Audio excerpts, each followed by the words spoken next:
ناظرین،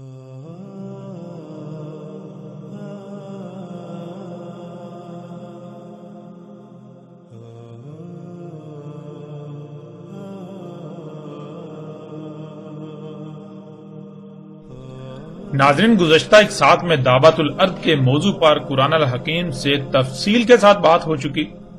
اب ہم دعوت الارض پر بات کریں گے روایات سے، یعنی محمد رسول اللہ علیہ السلام کے الفاظ کی روشنی میں جو ہم تک مختلف روایات کی صورت میں پہنچے، جنہیں احادیث کا نام بھی دیا جاتا ہے۔ جیسا کہ اس وقت آپ کو اسکرین پر روایت نظر آ رہی ہے، جس میں رسول اللہ صلی اللہ علیہ وآلہ وسلم نے کہا، دابا نکلے گا آرام دہ پرسکون عالی شان تیز رفتار دروازوں والی سواریوں سے، یعنی 7 کے قریب نکلنے والا دابا عالی شان پرسکون آرام دہ تیز رفتار دروازوں والی سواریاں ہوں گی، جو مشکل ترین کٹھن دشوار گزار تنگ رستوں گھاٹیوں پہاڑی رستوں میں پرسکون آرام دہ اور تیز رفتاری کے ساتھ سفر کریں گی۔ ناظرین، لفظ دابا کے معنی ہم جان چکے۔ دابا کہتے ہیں مرحلہ بمرحلہ حرکت کرنے والی مخلوقات کو جو تیر کر رینگ کر چل کر اور اڑ کر حرکت کرتی ہیں، اور ہم یہ بھی جان چکے کہ اللہ نے اپنا سارے کا سارا دابا پانی سے خلق کیا، یعنی ایسی مخلوقات جو مرحلہ بمرحلہ حرکت کرتے ہوئے آگے بڑھتی ہیں، تیر کر رینگ کر چل کر اور اڑ کر حرکت کرتی ہیں، انہیں اللہ سبحانہ وتعالی نے پانی سے خلق کیا۔ لیکن اس کے برعکس قرب قیام الساعت نکلنے والا دابا، یعنی ایسی مخلوقات جو تیر کر رینگ کر چل کر اور اڑ کر حرکت کریں گی، وہ پانی کی بجائے عد سے یعنی زمین کے عناصر سے وجود میں آنا تھیں، جنہیں انسان نے اللہ کے مقابلے میں یا اللہ کے کاموں میں مداخلت یعنی شریک بنتے ہوئے خلق کرنا تھا۔ تو ناظرین، اس روایت میں محمد رسول اللہ علیہ السلام کے الفاظ بالکل صراحت کے ساتھ موجود ہیں کہ دابا نکلے گا آرام دہ پرسکون عالی شان تیز رفتار دروازوں والی سواریوں سے، جو مشکل ترین کٹھن دشوار گزار تنگ رستوں گھاٹیوں پہاڑی رستوں میں پرسکون آرام دہ اور تیز رفتاری کے ساتھ سفر کریں گی، یعنی قرب قیام الساعت عد سے وجود میں آنے والا دابا، یعنی ایسی مخلوقات جو تیر کر رینگ کر چل کر اور اڑ کر حرکت کریں گی، وہ انتہائی آرام دہ پرسکون عالی شان تیز رفتار اور دروازوں والی ایسی سواریاں ہوں گی جو مشکل ترین کٹھن ترین دشوار گزار تنگ رستوں گھاٹیوں پہاڑی رستوں میں پرسکون آرام دہ اور تیز رفتاری کے ساتھ سفر کریں گی۔ ناظرین، محمد رسول اللہ علیہ السلام نے آج سے 14 صدیاں قبل اس قدر صراحت کے ساتھ دعوت الارض کی وضاحت کر دی تھی، لیکن افسوس ان لوگوں پر جو دین کے ٹھیکیدار بنے رہے، انہوں نے اس حق کو انسانیت سے چھپا کر رکھ دیا۔ خود تو گمراہ تھے ہی، لیکن باقی انسانیت کو بھی اپنے ساتھ گمراہی پر پکا کر دیا۔ ناظرین، اب سوال یہ پیدا ہوتا ہے کہ محمد علیہ السلام کے ان الفاظ کے بعد بھی کیا کوئی شک رہ جاتا ہے کہ دعوت الارض کیا ہے؟ بالکل نہیں، بالکل نہیں۔ محمد رسول اللہ علیہ السلام کے الفاظ سے بالکل واضح ہو جاتا ہے کہ دعوت الارض کیا ہے، قرب قیام الساعت ارض سے وجود میں آنے والا دابا کیا ہے۔ اب ناظرین، بڑھتے ہیں اگلی روایت کی طرف۔ ناظرین، اس وقت سکرین پر جو روایت آپ کو نظر آ رہی ہے، سب سے پہلے اس روایت میں استعمال ہونے والے الفاظ کو جان لیتے ہیں تاکہ اس روایت میں محمد رسول اللہ علیہ السلام کے الفاظ کو آسان طریقے سے سمجھا جا سکے۔ اس میں پہلا لفظ ہے الدابا، جس پر پیچھے تفصیل سے بات ہو چکی کہ دابا کیا ہے، یعنی دابا کسے کہتے ہیں۔ دابا کہتے ہیں مرحلہ بمرحلہ حرکت کرنے والی مخلوقات کو جو تیر کر رینگ کر چل کر اور اڑ کر حرکت کرتی ہیں، یا پھر اسی طرح مرحلہ بمرحلہ آگے بڑھتی بڑھتی وجود میں آتی ہیں۔ اگلا لفظ 3 الفاظ کا مجموعہ ہے جس میں 2 الفاظ 2 حروف پر مشتمل ہیں اور ایک لفظ 2 حروف پر مشتمل. فتسم یا فتسم، فا تا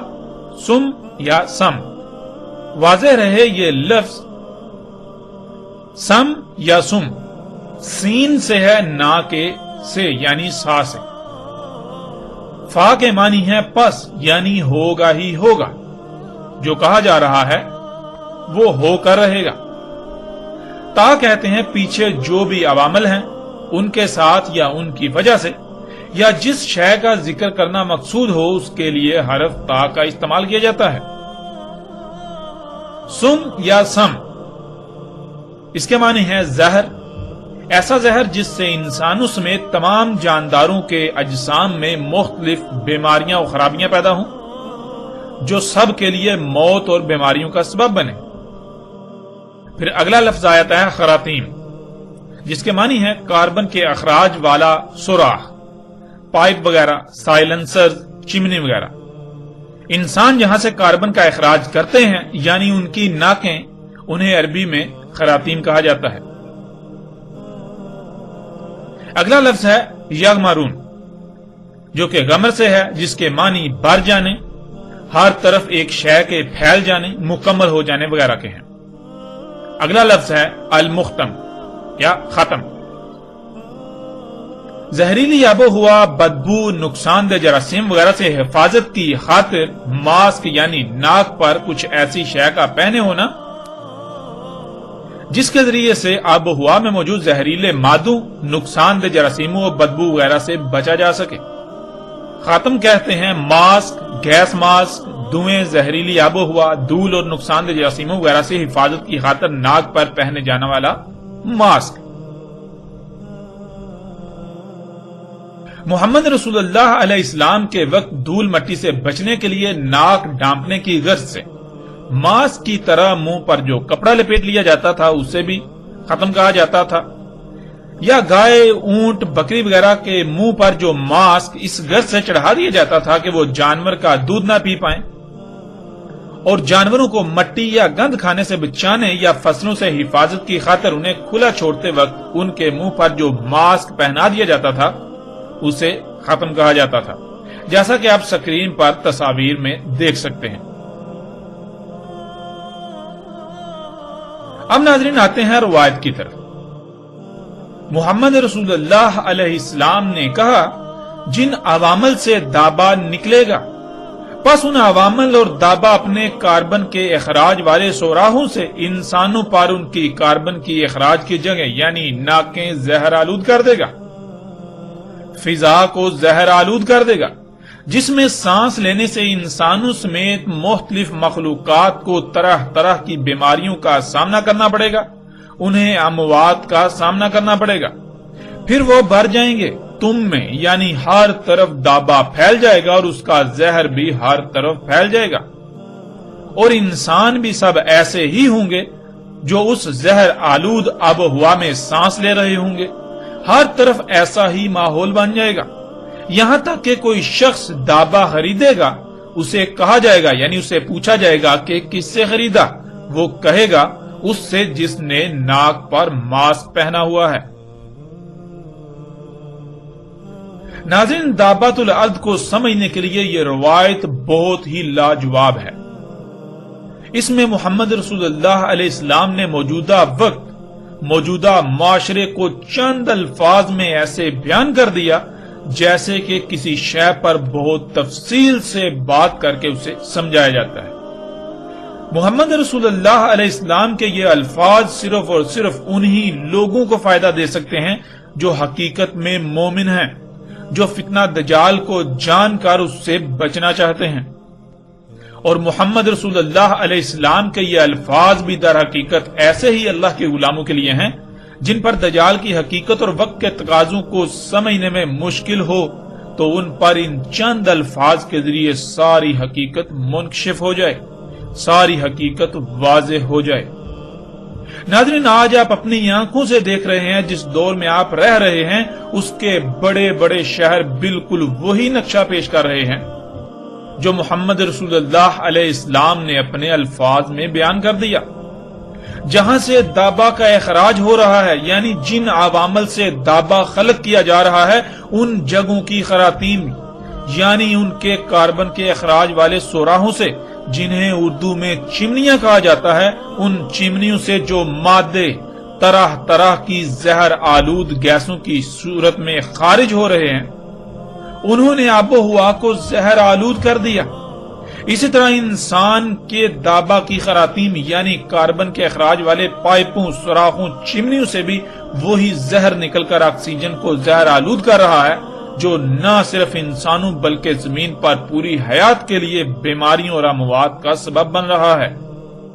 جیسا کہ یہ سب مناظر آپ اپنی آنکھوں سے سکرین پر دیکھ رہے ہیں۔ ناظرین، انسان کا خلق کردہ دابا یعنی انسان کی اللہ کے مقابلے پر خلق کردہ اپنی سواری کی حاجت کو پوری کرنے کے لیے تیر کر، رینگ کر، چل کر اور اڑ کر حرکت کرنے والی مخلوقات، جنہیں عربی میں دابۃ الارض کہا جاتا ہے، یہ دابا اور جہاں یہ دابا تیار ہوتا ہے، جن کارخانوں میں اس کو خلق کیا جاتا ہے، ان کارخانوں کی خراطیم یعنی چمنیوں سے، گیسوں کے خارج کرنے والی جگہوں سے نکلنے والے زہریلے ذرات سے بھرپور دھوئیں نے، ان طرح طرح کی زہریلی گیسوں نے آج پوری دنیا کی فضا کو نہ صرف اس زہریلے دھوئیں یعنی ان زہریلی گیسوں سے بھر دیا، بلکہ انسانوں کی ناکیں ان پر زہر آلود کر دیں۔ آپ تصاویر میں مختلف شہروں کو ان دھوؤں سے یعنی ان گیسوں سے بھرا ہوا دیکھ سکتے ہیں، اور دابا کے خارج کردہ اس زہریلے دھوؤں یعنی طرح طرح کی زہریلی گیسوں سے دنیا میں ہر سال لاکھوں کی تعداد میں اموات ہو رہی ہیں، اور تقریباً ہر انسان کسی نہ کسی بیماری کا شکار ہے، اور اس کے علاوہ زمین پر تمام کی تمام حیات کے لیے زہر قاتل بن چکا ہے۔ ناظرین، اب سوال یہ پیدا ہوتا ہے کہ محمد رسول اللہ علیہ السلام نے دابۃ الارض کے بارے میں جو کہا، کیا اس کے بعد بھی دابۃ الارض کی پہچان میں کوئی شک رہ جاتا ہے؟ وہ لوگ جو آج تک اپنے نظریات و عقائد کو دابۃ الارض کا نام دے کر کہ وہ ایک جانور ہوگا اور زمین سے نکلے گا پھر اس کا انتظار کر رہے ہیں، ان سے سوال ہے کہ کیا تمہارا وہ جانور پوری دنیا کی فضا کو زہر آلود کر دے گا؟ کیا وہ طرح طرح کی زہریلی گیسوں کو خارج کرے گا؟ کیا ان گیسوں سے انسانوں سمیت زمین کی تمام حیات کو نقصانات کا سامنا کرنا پڑے گا؟ کیا انسانوں سمیت باقی جانداروں کو طرح طرح کی بیماریوں سمیت ایک بڑی تعداد میں اموات کا سامنا کرنا پڑے گا؟ اور ناظرین، مرزا غلام احمد قادیانی کو رسول، مہدی اور مثل عیسیٰ سمجھنے والوں سے بھی یہی سوالات ہیں کہ مرزا غلام احمد قادیانی نے مسلمانوں کے مذہبی علماء کو دابۃ الارض قرار دیا، تو کیا مسلمانوں کے علماء کے اجسام میں ایسی چمنیاں نصب ہیں جن سے وہ طرح طرح کی زہریلی گیسیں خارج کرتے ہیں، جس سے وہ طرح طرح کی زہریلی گیسیں خارج کر کے پوری دنیا کی فضا کو زہر آلود کر رہے ہیں؟ اور ان زہریلی گیسوں سے کیا پوری دنیا میں انسانوں سمیت مختلف جاندار لاکھوں کی تعداد میں اموات کا شکار ہو رہے ہیں، طرح طرح کی بیماریوں کا شکار ہو رہے ہیں؟ کیا مسلمانوں کے علماء ایسی زہریلی گیسیں خارج کر رہے ہیں جس سے انسانوں سمیت تمام جانداروں کو طرح طرح کی بیماریوں سمیت اموات کا سامنا کرنا پڑ رہا ہو، جن سے انسانوں کو سانس لینے میں دشواری کا سامنا ہو؟ اور پھر مرزا غلام احمد قادیانی نے ایک کیڑے کو دابۃ الارض قرار دیا، تو کیا اس میں یہ تمام تر صلاحیتیں پائی جاتی تھیں؟ جان لو، مرزا غلام احمد قادیانی اگر اللہ کا رسول تھا تو اس کا دعویٰ غلط نہیں ہو سکتا تھا، اور اگر اس کا دعویٰ غلط ثابت ہو جاتا ہے تو وہ اللہ کا رسول نہیں بلکہ وہ ایک دھوکے باز اور جھوٹا مکار شخص تھا۔ حقیقت آپ کے سامنے ہے، جیسے جیسے آگے بڑھیں گے تو مرزا غلام احمد قادیانی سمیت ایسے ہی باقی جتنے بھی دھوکے باز ہیں جو علماء کے نام پر دن رات اللہ سے دشمنی کر رہے ہیں، زمین و آسمانوں میں فساد کی بنیاد کا کردار ادا کر رہے ہیں، جو انسانیت کو آگ میں جھونک رہے ہیں، ان سب کی حقیقت آشکار ہوتی جائے گی۔ جو لوگ یہ کہتے ہیں کہ یہ جدید سواری کے ذرائع جو کہ انسان کے اپنے ہی ہاتھوں سے خلق کردہ ہیں، جو زمین و آسمانوں میں فساد عظیم کا سبب ہیں، جن کی وجہ سے احساس آئے گی کہ ایسا کچھ نہیں، یہ دعوت الارض نہیں ہے، بلکہ وہ تو ایک جانور ہوگا یا کچھ بھی نظریات و عقائد رکھتے ہوں۔ نہ صرف ہمارا ان کو کھلم کھلا چیلنج ہے، بلکہ پیچھے جو چند سوالات کیے گئے اگر وہ سچے ہیں تو انہیں ان سوالات کے جوابات دینا ہوں گے۔ اب ناظرین بڑھتے ہیں اگلی روایت کی طرف کہ محمد رسول اللہ علیہ السلام نے دعوت الارض کے بارے میں مزید کیا رہنمائی کی۔ ناظرین اس وقت سکرین پر آپ کو جو روایت نظر آ رہی ہے، حسب سابق سب سے پہلے ہم اس روایت میں استعمال ہونے والے الفاظ کو جان لیتے ہیں، اس کے بعد ہم روایت پر بات کریں گے۔ ان میں پہلا لفظ ہے عاشب، جس کے معنی ہے دشوار گزار پہاڑی رستے، گہری کھائیاں، گاٹیاں، پگڈنڈیاں، پہاڑی درے، گھنے جنگلات والے دشوار گزار پہاڑی سلسلے و وادیاں، شاہنما رستے، تنگ رستے، سرنگنما رستے اور دروازے وغیرہ۔ اگلا لفظ ہے جیاد، جس کے معنی ہیں انتہائی تیز رفتار، پرسکون اور آرام دہ سواریاں۔ پھر اگلا لفظ ہے صرخ، بہت اونچی گرجدار آواز پیدا کرنا جسے قریب سے سننا کانوں کے لیے تکلیف دہ ہو، اتنا اونچی آواز میں چیخنا کہ سننے والے کے کان میں درد ہو، اچانک پرتشدد ہوا کا سخت طوفان ایک مقام سے پیدا ہونا، انتہائی اونچی دہشت ناک آواز نکالنا، انتہائی اونچی دہشت ناک آواز مسلسل نکالتے رہنا۔ اگلا لفظ ہے خافق، کسی ہوا میں پروں سے اڑنے والی شے کا اڑنا یا نیچے اترنا، دونوں میں سے ایک مقام۔ اور لفظ خافقین، کسی بھی ایسی شے جو پروں سے ہوا میں اڑتی ہے اس کا زمین سے اوپر اڑنا اور نیچے اترنا، یعنی اس کا اڑنا اور نیچے اترنا، جسے انگلش میں ٹیک آف اور لینڈنگ کہا جاتا ہے۔ محمد رسول اللہ علیہ السلام نے کہا، انتہائی بری ناپسندیدہ ہیں دشوار گزار پہاڑی رستوں، پہاڑی دروں، تنگ اور دشوار گزار رستوں، کٹھن اور مشکل ترین رستوں، جنگلات نما وادیوں، شاخ نما رستوں، گہری گھاٹیوں، گہری کھائیوں میں یا ان پر چلنے والی دروازوں والی آرام دہ پرسکون انتہائی تیز رفتار سواریاں۔ محمد رسول اللہ علیہ السلام نے یہ سوالیہ انداز میں کہا، یعنی یہ کون سی سواریاں ہیں، کن سواریوں کا ذکر کیا جا رہا ہے، تو ساتھ ہی محمد رسول اللہ علیہ السلام نے اس کا بھی جواب دے دیا، وہ سواریاں دابا نکلے گا، بس وہ ایسے سفر کے لیے انتہائی گرجدار دہشت ناک آواز اور ہوا کا پرتشدد طوفان پیدا کرے گا، بس اس کی آواز سن لیں گے جو اس پروں سے اڑنے والے کے اڑنے کے مقام سے نیچے اترنے کے مقام کے درمیان ہوں گے۔ ناظرین، رسول اللہ علیہ السلام نے قرب قیام الساعت کے حوالے سے جو بھی رہنمائی کی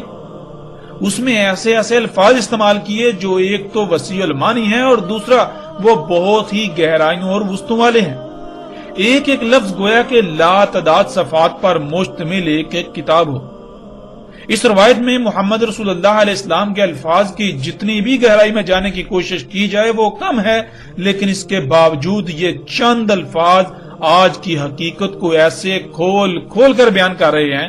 کہ جیسے محمد رسول اللہ علیہ السلام آج ہمارے درمیان موجود ہیں اور وہ آگاہ کر رہے ہیں۔ یہ ایسے الفاظ ہیں جو قرآن کی طرح ہر دور کے لیے اپنے اندر رہنمائی سموئے ہوئے ہیں۔ آج ہمارے لیے سمجھنا بالکل بھی مشکل نہیں کہ وہ کون سی سواریاں ہیں جو ایسے دشوار گزار رستوں پر تیز رفتاری سے سفر کرتی ہیں اور ان میں بہت ہی آرام دہ پرسکون سفر ہوتا ہے۔ پھر وہ سواریاں دروازوں والی بھی ہیں۔ ایسی خصوصیات کی حامل تمام سواریوں کو رسول اللہ علیہ السلام نے دعوت الارض کہا، جو قیام الساعت کی اشراط میں سے ایک شرط تھی۔ محمد رسول اللہ علیہ السلام نے بتایا کہ ایسے مشکل دشوار گزار ترین علاقوں رستوں پر سفر کرنے والی سواریاں وہ دابا ہوگا جو قرب قیام الساعت نکلے گا۔ پھر جیسے اللہ سبحانہ و تعالیٰ نے قرآن میں بالکل کھول کر واضح کر دیا کہ دابا کیا ہے، جس میں ٹانگوں پر چلنے والے، پیٹ کے بال رینگنے والے اور اسی طرح فضا میں اڑنے والے سب کے سب جاندار اللہ کے دابا ہیں، جن میں انسان کا بھی شمار ہوتا ہے، وہ سب تو اللہ کا دابا ہے جسے اللہ سبحانہ و تعالیٰ نے قرآن میں کہا کہ ہم نے اسے پانی سے خلق کیا، کس کس مقصد کے لیے خلق کیا، ان میں غور و فکر کرنے سے وہ سب بھی واضح ہو جاتا ہے۔ جیسے کہ ان میں گدھے، گھوڑے، اونٹ وغیرہ سواری کے ذرائع تھے، لیکن آج وہ سب تو ناپید ہونے کے قریب چلا گیا، تو پھر آج جو کچھ ان کے متبادل کے طور پر ہے، جو کچھ بھی ان کے متبادل کے طور پر موجود ہے، وہ سب کیا ہے؟ 2 2 3 3 4 4 یا اس سے بھی زائد رجل یعنی ٹائروں پر چلنے والی گاڑیوں کی صورت میں، زمین پر رینگنے والی ٹرینوں، ٹراموں کی صورت میں، ہوا میں اڑنے والے جہازوں، ہیلی کاپٹروں وغیرہ کی صورت میں، اسی طرح سمندروں میں تیرنے والے جدید ترین بحری جہازوں کی صورت میں، یہ سب کیا ہے؟ سوال یہ پیدا ہوتا ہے کہ آخر یہ سب کیا ہے؟ ناظرین، اسی کو تو محمد رسول اللہ علیہ السلام نے دابۃ الارض کہا، اور اسی کو تو قرآن میں اللہ سبحانہ و تعالیٰ نے بھی دابۃ الارض کہا۔ یہی تو وہ سواریاں ہیں جو محمد رسول اللہ علیہ السلام کے بتائے ہوئے ایک ایک لفظ پر پوری اترتی ہیں، انتہائی آرام دہ، پرسکون اور تیز رفتار سواریاں۔ اسی طرح محمد رسول اللہ علیہ السلام نے پھر دابۃ الارض سے جو سب سے اوپر ہے اس کی بھی کھول کر صراحت سے وضاحت کر دی۔ وہ کون سی پروں سے اڑنے والی شے ہے جو انتہائی گرجدار، دہشتناک، کانوں کو پھاڑ دینے والی آواز اچانک پیدا کرتی ہے اور مسلسل وہی آواز نکالتی ہے، اور جب آواز نکالتی ہے تو ہوا کا انتہائی تیز پرتشدد طوفان پیدا ہوتا ہے۔ اس کے اڑنے اور واپس زمین پر اترنے کے درمیان جتنے بھی لوگ آتے ہیں اس کی آواز سن لیتے ہیں۔ اگر آج آپ غور کریں تو شک کی رائے بھی نہیں رہتی کہ آج کے یہ موجودہ ہوائی جہاز ان کے علاوہ اور کچھ بھی نہیں، الفاظ انہی پر پورے اترتے ہیں، جس سے یہ بھی واضح ہو جاتا ہے کہ آج موجودہ انسان کس قدر انتہائی خطرناک وقت میں موجود ہیں۔ الساعۃ بالکل سر پر آ چکی، اور یقیناً جو لوگ آج دنیا میں موجود ہیں ان میں سے بہت سے ایسے ہوں گے جو اگر مومن نہ ہوئے تو الساعۃ کو اپنی زندگیوں میں دیکھیں گے۔ ناظرین ذرا غور کریں، یہی جہاز کا انجن جب سٹارٹ ہوتا ہے تو ایک تو اچانک گرجدار اور دہشتناک آواز پیدا ہوتی ہے، اور دوسرا وہ سامنے سے ہوا کو لے کر پیچھے کو اتنی تیزی سے نکالتا ہے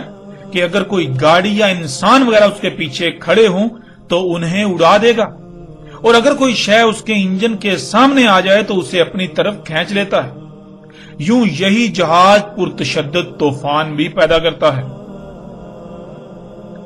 محمد رسول اللہ علیہ السلام نے تو رائے برابر بھی کسر نہیں چھوڑی صراحت میں، لیکن حیران کن بات یہ ہے کہ ایک ایسے وقت میں جب کوئی بھی انسان ان اشیاء کے بارے میں تصور بھی نہیں کر سکتا تھا، اس وقت ان اشیاء کے بارے میں ایسے الفاظ کا استعمال انتہائی غیر معمولی ہے۔ یہ کسی بھی سطح پر غیر معمولی اہمیت و حیثیت سے کم نہیں ہے۔ حقیقت تو یہ ہے کہ یہ الفاظ صرف اور صرف وہی شخص استعمال کر سکتا ہے جس نے یہ سب اپنی آنکھوں سے دیکھا ہو یا اسے دکھا دیا گیا ہو۔ اب ناظرین فیصلہ آپ کے اپنے ہاتھ میں ہے۔ محمد رسول اللہ علیہ السلام کے الفاظ کو دیکھیے کہ جسے دابا کہا کہ وہ پروں سے اڑے گا، وہ ایک مقام سے جب اڑے گا تو واپس دوسرے مقام پر جب نیچے اترے گا تو اس دوران وہ انتہائی گرجدار آواز پیدا کرے گا، اور اس کے اڑنے سے لے کر نیچے اترنے کے درمیان جتنے بھی لوگ آئیں گے سب اس کی آواز کو سن لیں گے، اور جب وہ آواز پیدا کرے گا تو وہ انتہائی پرتشدد تیز ہوا کا طوفان پیدا کرے گا۔ ناظرین ذرا غور کریں، یہ تمام کی تمام خصوصیات کس میں پائی جاتی ہیں؟ ذرا غور تو کریں، کیا اس سے بھی واضح الفاظ کچھ اور ہو سکتے ہیں؟ حقیقت ہر لحاظ سے آپ کے سامنے ہے، اور جیسے جیسے ہم آگے بڑھیں گے تو مزید روایات میں ہم دیکھتے ہیں کہ رسول اللہ علیہ السلام نے مزید اس دعوت الارض کے بارے میں کیا رہنمائی کی، کیا کیا الفاظ استعمال کیے۔